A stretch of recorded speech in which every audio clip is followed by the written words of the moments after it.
So, in this lecture, we start the speed control of three-phase induction motor. Okay, there are various methods. Number one, first method is rotor resistance control method.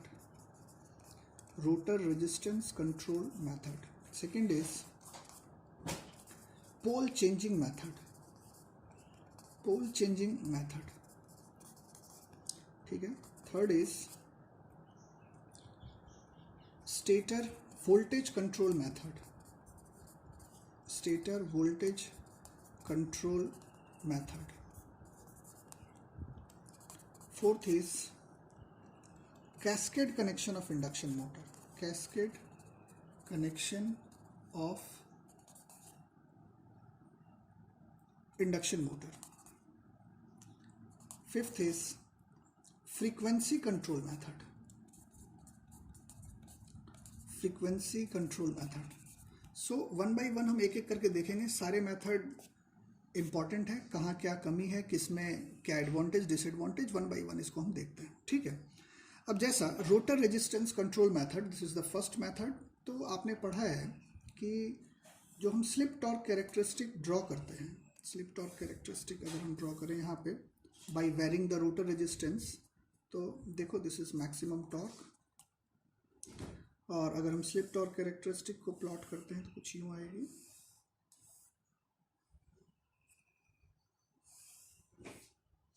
तो अगर मान लिया this is R2 dash, this is R2 double dash, this is R2 triple dash. ठीक है. सो R2 triple dash this is greater than R2 double dash, this is greater than R2 dash. ठीक.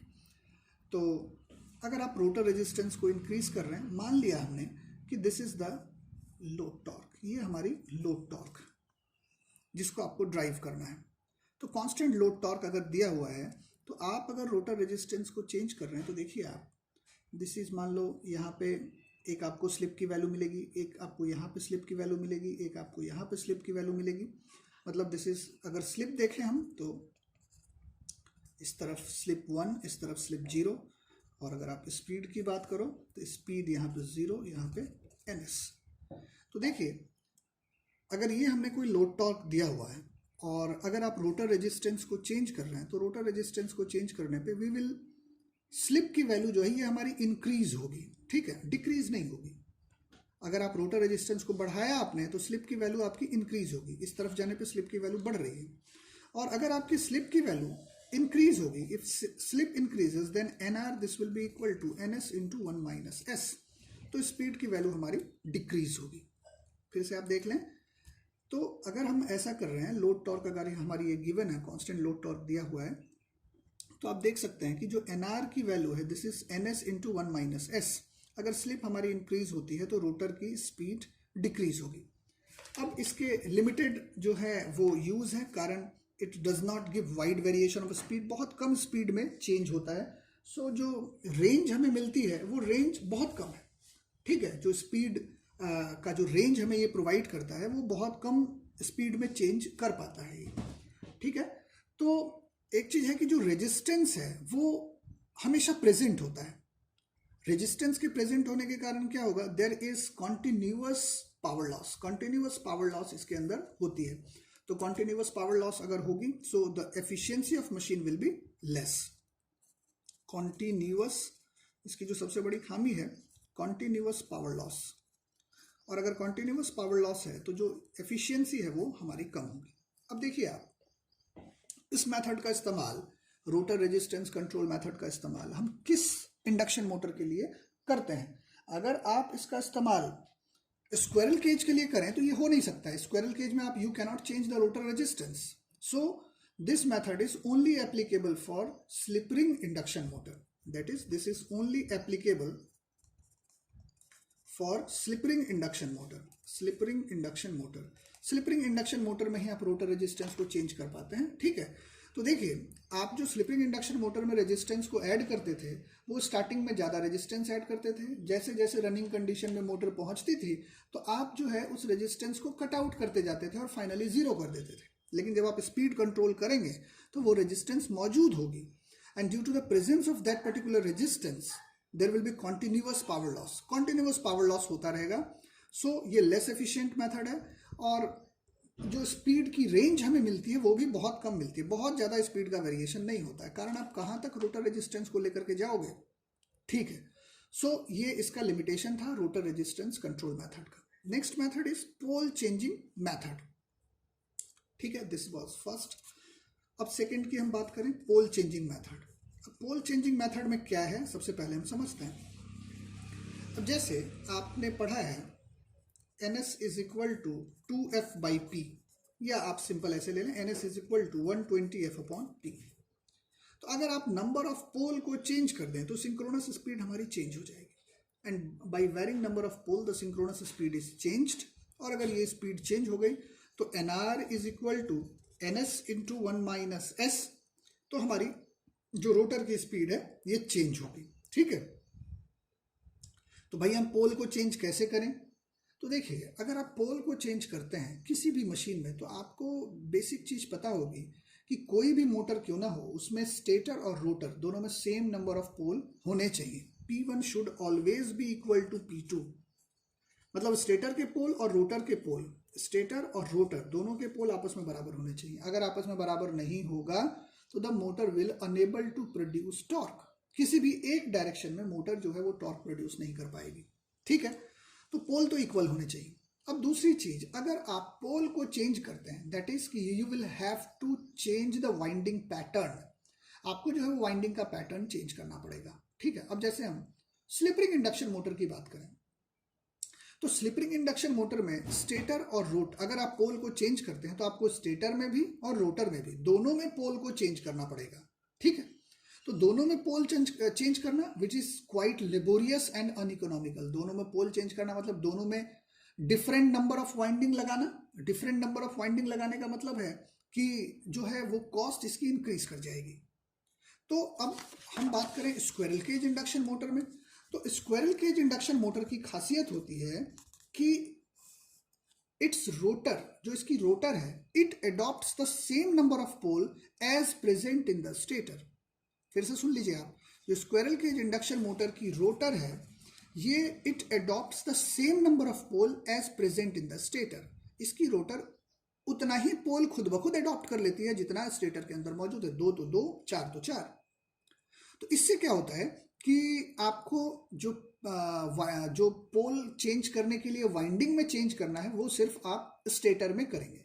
इससे क्या होगा, it will be economical. So this method is only applicable to squirrel cage induction motor, not applicable to slip ring induction motor. ठीक है, तो अब रही बात कि हम चेंज कैसे करें, तो चेंज करने का तरीका ये है कि एक तो तरीका है कि you should have different number of stator winding, मतलब आपको डिफरेंट नंबर ऑफ स्टेटर ले लो, मतलब 2 स्टेटर ले लिया, एक पैटर्न एक बार यूज किया, दूसरा पैटर्न एक बार यूज किया, which is quite economical. That is to design an induction motor having a number of stator winding is quite uneconomical, काफी महंगी होगी वो जिसमें नंबर ऑफ स्टेटर वाइंडिंग हो। तो अब दूसरा तरीका क्या है, दूसरा तरीका है कि आप एक इंडक्शन मोटर लें जिसकी स्टेटर में जो वाइंडिंग है उसमें आप उसको फेज ग्रुप्स में आप डिवाइड कर दें, उसको जो है नंबर ऑफ ग्रुप में डिवाइड कर दें।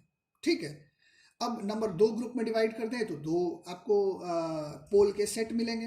अगर 4 ग्रुप में डिवाइड कर दें, 6 ग्रुप में डिवाइड कर दें, तो जो क्वाइल है उसको आप ग्रुप्स में डिवाइड कर दें। तो देखो practically we can divide the coils in 2 group. 2 से ज़्यादा ग्रुप में आप डिवाइड नहीं कर सकते हैं। 2 से ज़्यादा ग्रुप में अगर आप डिवाइड करेंगे तो वो जो कंस्ट्रक्शन होगा वो काफ़ी कॉम्प्लेक्स कंस्ट्रक्शन होगा। सो प्रैक्टिकली जो क्वाइल है, coil groups are divided into 2। जो क्वाइल है इसकी ग्रुपिंग हम 2 ग्रुप में इसको हम डिवाइड कर लेते हैं। ठीक है, और 2 ग्रुप में डिवाइड करके जो हम सप्लाई दे रहे हैं, एक बार अगर हमने सप्लाई में जब चेंज किया तो आप देखेंगे अभी मैं बनाऊंगा तो पोल हमारे किस तरह से चेंज होंगे। ठीक है, तो देखो प्रैक्टिकली हम क्वाइल को 2 ग्रुप से ज़्यादा 2 ग्रुप्स में ही हम डिवाइड करते हैं। 2 से ज़्यादा ग्रुप में क्वाइल को हम डिवाइड करना ये प्रैक्टिकली फिजिबल नहीं है। ठीक है, अब देखिए किस तरह से हम डिवाइड करेंगे। जैसे मान लिया कि ये हमारी वाइंडिंग है, सपोज 6 हम क्वाइल्स ले लेते हैं। इसको एक बार आपको समझना पड़ेगा।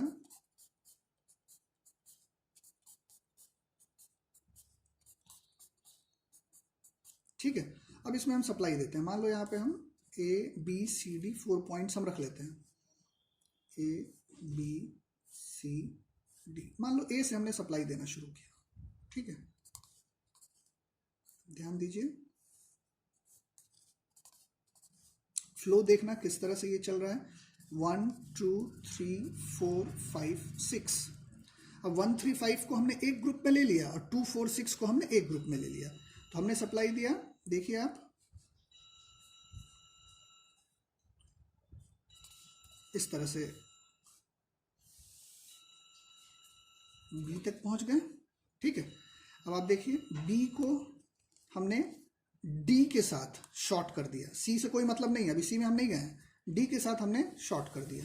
ठीक है, अब देखिए ये किस तरह से होगा, करंट की कुछ ये डायरेक्शन होगी।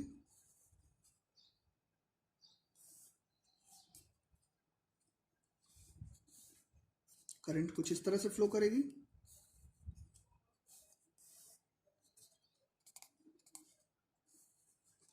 और यहां से जो है ये C पॉइंट से करंट, A से करंट अंदर गया, B से यहां बाहर आया, फिर B के बाद D में आया और C पॉइंट से जो है वापस करंट हमारी बाहर आ गई। ठीक है, अब आप देखिए इसमें पोल किस तरह से बनेंगे। ये क्लॉकवाइज डायरेक्शन में करंट है तो CS south pole, north pole, ये south pole, north pole, south pole, north pole. कितने पोल की मशीन हो गई? 2 4 6 पोल की मशीन ही हो गई। अब आप इसको ऐसे भी समझ सकते हैं, जो हमने कॉइल की ग्रुपिंग की है, जैसे ये 1 3 5 और ये हमने ले लिया 2 4 6। ठीक है, तो आपने क्या किया, ये पॉइंट ले लो, this is AB, this is CD। तो आपने सप्लाई दिया है A में, यहां से आपने सप्लाई दिया है। ठीक है, और B और D को आपने शॉर्ट कर दिया है और C से आपने यहां से आउटपुट ले लिया है। ऐसे ही कुछ कंस्ट्रक्शन है। ये तो सीरीज में कंस्ट्रक्शन हो गया। आप इसको पैरेलल में भी लगा सकते हैं। पैरेलल में कैसे लगाएंगे, देखो, जैसे ये हमारा कॉइल ग्रुप है। ठीक है, दिस इज 1 3 5, दिस इज 2 4 6। अब अगर ये पैरेलल में है तो मान लिया आपने यहां से सप्लाई दिया, ये A है, फिर यहां से आपने सप्लाई दे दिया कुछ इस तरह से, यहां से आपने सप्लाई दे दिया 6 में। ठीक है, और यहां से आपने कुछ ला करके यहां मिला दिया। ठीक है, तो यहाँ A से मान लो सप्लाई अंदर आई तो कुछ हिस्सा जो है 135 में चला गया और ये फिर आकर के यहाँ D से निकल गया। Sorry, this is C, this is D। ठीक है, तो और A का ही कुछ पार्ट D में आया, फिर ये वापस C से निकल गया। तो पैरेलल और सीरीज दोनों में आप इसका कॉम्बिनेशन बना सकते हैं। तो हमने मान लो सीरीज में इस तरह से सप्लाई दे दिया है, A से 1 में दिया, फिर 3 में दिया, फिर 5 में दिया, इसके बाद फिर ये B से आउटपुट आया, फिर B का आउटपुट हमने D में दिया और इस तरह से पोल हमारे अरेंज हो गए। तो यहाँ पे आपने देखा कि ग्रुपिंग करने के बाद हमने जब सप्लाई दिया तो 6 नंबर ऑफ पोल बने। अब देखो इसी को मैं कैसे चेंज करता हूं। अब वापस हम यहाँ पे 6 कॉइल बना लेते हैं। आप ये साथ में बनाना, बिकॉज फिर बाद में ये समझ में नहीं आएगा।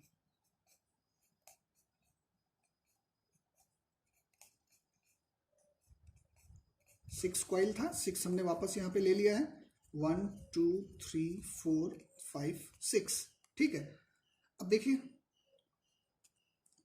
ये A था, सॉरी। अब जो हम इसमें सप्लाई देंगे वो सप्लाई कैसे देंगे, दिस इज A। अब हम इसमें सप्लाई B से देते हैं। ठीक है, इसमें हमने सप्लाई देना शुरू किया B से। अब ध्यान दीजिए आप, B से जब हमने सप्लाई देना शुरू किया 1 3 5 5 में हमने सप्लाई दिया, दिस इज 5। यहां से करंट अंदर जा रही है, B से हमने सप्लाई दी, करंट यहाँ आ गई। अब 5 के बाद आ गई 3 में, अगेन फिर करंट कुछ ऐसे आ गई। इसके बाद हमने दिया 3 के बाद 1 में और यहाँ से करंट बाहर आ गई A से। अब A के बाद हमने सप्लाई दिया D में। ठीक है, A से यहाँ पे हमने शॉर्ट किया, फिर यहाँ ये आ गई D में, D से हम आगे बढ़े, D में भी D से हमने डायरेक्ट सप्लाई दिया 6 में, 6 से 4 में, देखिए और 4 से वापस 2 में, और यहाँ से करंट बाहर आ गई। ये पॉइंट C। अब जहाँ ये डॉट है वहीं पे कनेक्शन है, नहीं है तो कनेक्शन नहीं है, ये आप ध्यान रखना। अब आप देखो किस तरह से सब में पोल बन रहा है। देखो यहाँ पे एंटी क्लॉकवाइज, मतलब यहाँ भी north north north north north north, सारे नॉर्थ पोल बन गए। तो इसके बीच में क्या बनेगा? South pole. This is south south south south, ठीक है। तो मतलब अब कितने पोल की ये मशीन हो गई? 6 और 6 12 पोल की मशीन हो गई। दैट इज, अब वाइंडिंग हमने कैसे चेंज किया है, वाइंडिंग भी आप देख लो। इस तरह से है, सीरीज में था हमारा, ये है हमारे 1 3 5, ये था 2 4 6, ये पॉइंट A, ये B, ये C और ये D। आपने सप्लाई किस में दिया है? B में सप्लाई दिया है, ठीक है। और फिर A, और A से सप्लाई कहाँ गई है? ये है D पॉइंट। A से सप्लाई गई है D में, ठीक है। यही सप्लाई का है। सप्लाई आई पहले B में, B से आया A में, A से आया D में, और D से यहाँ वापस C से बाहर निकल गया। तो इस तरह से हमने अगर सप्लाई को चेंज किया, यहाँ आप A से सप्लाई दे रहे थे, अब मैंने सप्लाई को B से देना शुरू कर दिया, सीरीज कनेक्शन रखा है, तो आप देख सकते हैं 6 पोल की मशीन को हमने 12 पोल में कन्वर्ट कर लिया। बात समझ में आ गई? 6 पोल की मशीन को हमने 12 पोल में कन्वर्ट कर लिया by changing the direction of current in different coil groups. आप अगर क्वाइल ग्रुप्स में करंट के डायरेक्शन को चेंज कर रहे हैं तो इससे नंबर ऑफ पोल हमारे चेंज हो गए। Okay, so number of pole अगर चेंज हो गया तो NS this is equal to 120F upon P। अगर NS की वैल्यू चेंज हो गई so NR this will be equal to NS into 1 minus S। तो आपकी जो रोटर की स्पीड है, अब ये रोटर की स्पीड, एक सिंक्रोनस स्पीड आपकी, मान लो सपोज करिए कि 2 पोल की मशीन है, तो सिंक्रोनस स्पीड आपकी 3000 RPM हो गई। तो जो रोटर, आप नॉर्मली क्या जानते हैं कि रोटर किसके आसपास रन करती है? NS के आसपास रन करती है, ठीक है। तो एक जो स्पीड हमें NR की मिलेगी, it will be nearly equal to, suppose 2 pole की मशीन है, P की वैल्यू हमने 2 ले लिया, तो एक तो NR की वैल्यू 3000 RPM के आसपास मिलेगी, इससे नीचे रन करेगी और इसी के आसपास रन करेगी। और जब ये 4 हो गई P की वैल्यू, तो जो NR है it will run near to 1500 RPM। अब देखो 2 से ज़्यादा प्रैक्टिकली पोल हम नहीं बना पाएंगे। अगर 2 से ज़्यादा पोल आप बनाएंगे तो ये काफ़ी डिफिकल्ट होगा, साथ ही साथ कॉस्टली भी होगी।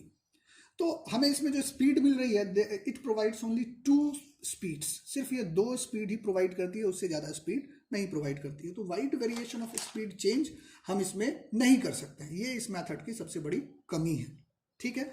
सो this is pole changing method. Next जो हम मेथड स्टार्ट करते हैं, this is voltage control method. अब क्या होता है वोल्टेज कंट्रोल मेथड, ये आप समझिए। Voltage control method,